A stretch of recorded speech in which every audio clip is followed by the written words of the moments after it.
дар замони муосир ҳуши сунъӣ ба як унсури ҷудонопазир дар рушди иқтисоди рақамӣ табдил ёфта, ин технология на танҳо тарзи кору зиндагии одамонро тағйир медиҳад, балки ба равандҳои муҳими иқтисодӣ ва муҳосибот таъсири бузург мерасонад.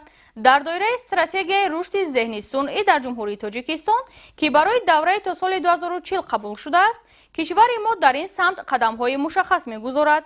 вобаста ба имкониятҳо ва рушди технологияи зеҳни сунъӣ, суҳбати ҳамкорамон Марҳабо Рамазонзода манзуратон мегардад.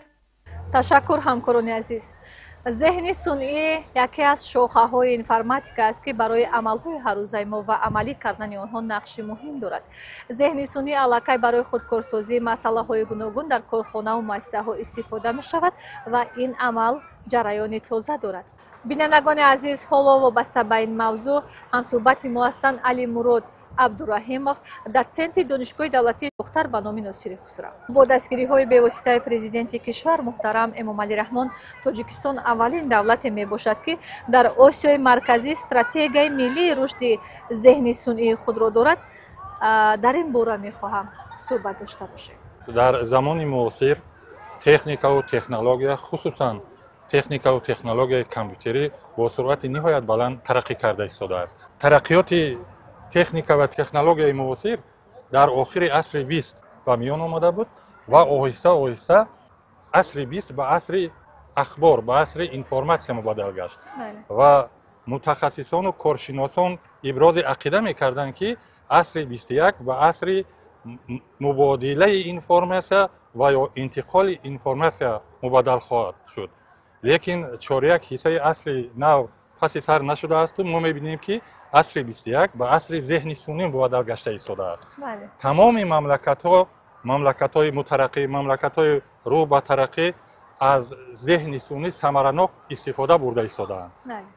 масъалаи соҳаи зеҳни сунъӣ ва масъалаҳои марбут ба зеҳни сунъӣ доимо зери назари асосгузори сулҳу ваҳдати миллӣ, пешвои миллат, президенти кишварамон муҳтарам Эмомалӣ Раҳмон қарор дорад. бо ташаббус ва дастгирии бевоситаи он, чӣ хеле ки шумо қайд кардед, аввалин маротиба стратегияи рушди зеҳни сунъӣ дар ҷумҳурии Тоҷикистон барои давраи то соли 2040 қабул карда шуд, ки ин дар байни мамлакатҳои Осияи марказӣ яке аз аввалинҳо мебошад.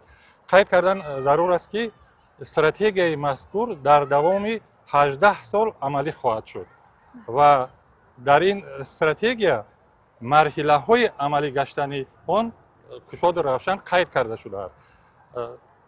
марҳилаҳои амалӣ гаштани стратегияи мазкур аз 6 қисмат ёки аз 6 марҳила иборат аст. мо аслан одат кардаем, ки стратегия ё ин ки ягон барнома қабул кунем, дар он ҷо муҳлатҳои муайян қайд карда мешавад. азбаски зеҳни сунъӣ доимо дар тағйирот аст. ҳатто як моҳ ду моҳ пас ҳам тағйиротҳои куллӣ дар он ба вуҷуд меояд. бинобар ин ҳамин марҳилаҳои амалӣ кардани он аз 6 қисмат иборат асту дар шакли умумӣ қайд шудааст ва ҳар як қисмати он бо нақша чорабиниҳои махсус аз тарафи ҳукумати ҷумҳурии Тоҷикистон тасдиқ карда мешавад ва амалӣ мегардад. марҳилаи якуми амалӣ кардани стратегияи зеҳни сунъӣ, ин марҳилаи якуму дуюм қайд карда мешавад. ин пеш аз ҳама ба вуҷуд овардани асосҳои ҳуқуқии таҳия кардан ва истифода бурдани зеҳни сунъӣ аст. дуюм, ташаккул додани инфрасохтори зеҳни сунъӣ, инфрасохтори соҳаи зеҳни сунъӣ. албатта мо то ин дам инфрасохтор дорем, бояд мо ин инфрасохторро дар тамоми ҷумҳурӣ ба талаботҳои соҳаи зеҳни сунъӣ чӣ кор кунем? мутобиқ гардонем. қисмати дуюми марҳилаи якуму дуюм, ин омода намудани кадрҳои баланди ихтисос аст. мо дар ҷумҳурӣ кадрҳои баланди ихтисос дар соҳаи зеҳни сунъӣ хело кам дорем. ин дар амӯ стратегия ҳам омада ҳаст ва мақсади асосӣ ҳама чизро кадрҳо ҳал мекунанд. мақсади асосӣ бояд мо кадрҳоро тарбия кунем ва барои кор дар соҳаи зеҳни сунъӣ сафарбар намоем. мехостам дар ҳамин маврид бигӯед, ки хуб зеҳни сунъӣ бештар дар кадом соҳаҳои хоҷагии халқи мамлакат истифода мешавад? албатта вақте ки мо зеҳни сунъӣ мегӯем, аллакай зеҳни сунӣ ба соҳаи ниҳоят фарох ва домонадори фаъолияти инсонӣ табдил ёфтааст. Бинобар ин онро дар тамоми соҳаҳо истифода бурдан мумкин аст. соҳаи хоҷагии халқе нест ки дар он зеҳни сунӣ истифода нашавад, бале. Лекин албатта соҳаҳое ҳастанд ки дар ин самт пешқадаманд. ин пеш аз ҳама соҳаи тандурустӣ, саноат, соҳаи молия, корҳои бонкӣ, кишоварзӣ, маориф ва дигар соҳаҳо ки дар ин ҷо пешравиҳо дар тамоми мамлакатҳо назаррас ҳастанд. Лекин боз қайд кардан мумкин аст ки ҳоли соҳае намондааст ки дар он ягон ҷузъи зеҳни сунӣ истифода намешуда бошад ҳаст. Яке соҳае ки мо ҳозир номбар кардем дар ин самт пешсафанд.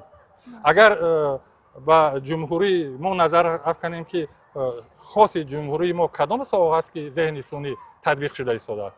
албатта он дастовардҳое ки дар мамлакатҳои пешқадам аст дар мо ҳам ҷорӣ шуда истодааст. дар ҷумҳурии мо як иқдоми нек пеш гирифта шудааст ки он амалӣ гашта истодааст, истифода бурда истодааст. ин сохтану истифода бурдани чатботи миллии худамон бо номи бонур ки аллакай ин дар сохтори ва идоракунии давлатӣ е ҳукумат истифода шудааст. бо ин ҳамин се соҳа барои чӣ дар мо соҳаи кишоварзида татбиқ кардам.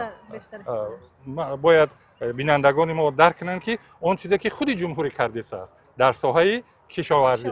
чунки кишоварзӣ дар маҷмӯи маҳсулоти дохилии мо зиёда 20-25% ташкил медиҳад.